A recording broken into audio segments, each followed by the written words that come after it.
sayangnya, di era yang segala sesuatu dapat bergerak dengan cepat, menyebabkan dunia menjadi tanpa batas, informasi akan lebih mudah diproses dari mana saja dan oleh siapa saja.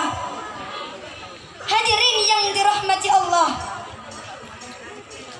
generasi yang lahir pada era ini harus mampu menjadi bijak dalam memanfaatkan perkembangan teknologi yang ada.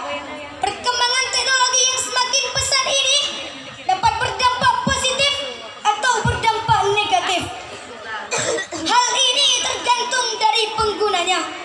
Apakah mereka dapat memanfaatkan perkembangan teknologi dengan baik atau sebaliknya? Kita harus memiliki nilai-nilai yang baik serta menjadi generasi terbaik sesuai dengan perintah Allah.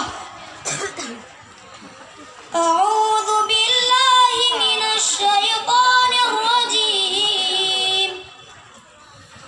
Bismillahirrahmanirrahim.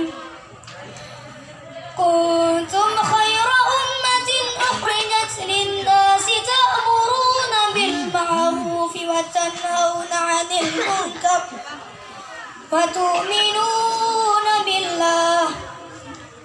Yang artinya, kamu adalah umat yang terbaik yang dilahirkan untuk manusia, menyuruh kepada yang ma'ruf dan mencegah kepada yang munkar, dan beriman kepada Allah.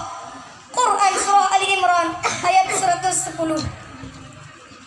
Hadirin yang dirahmati Allah, jangan sampai kita semua yang hadir di sini hanya menjadi penonton dalam persaingan yang ketat pada era milenial ini.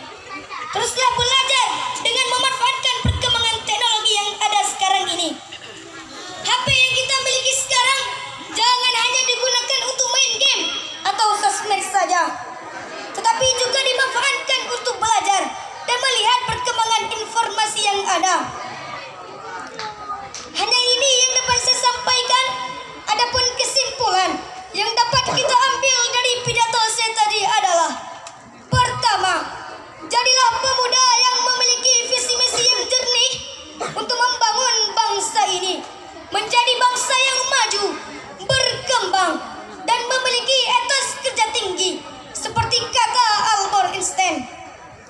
If you cannot explain it simply, you don't understand it well enough.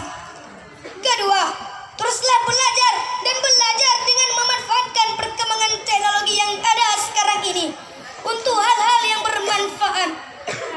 Ketiga, teruslah menjadi pemuda yang melakukan amal ma'ruf dan mencegah kepada yang mungkar, walaupun hidup di era milenial yang penuh dengan tantangan. Hanya ini yang dapat saya sampaikan, kurang dan lebih saya mohon maaf. Mesir Kairo, negeri santri, bibir bergetar dengan ayat suci. Generasi idaman dambaan Islami ialah hamba yang berintelektual tinggi dan berakhlak Islami. Usikum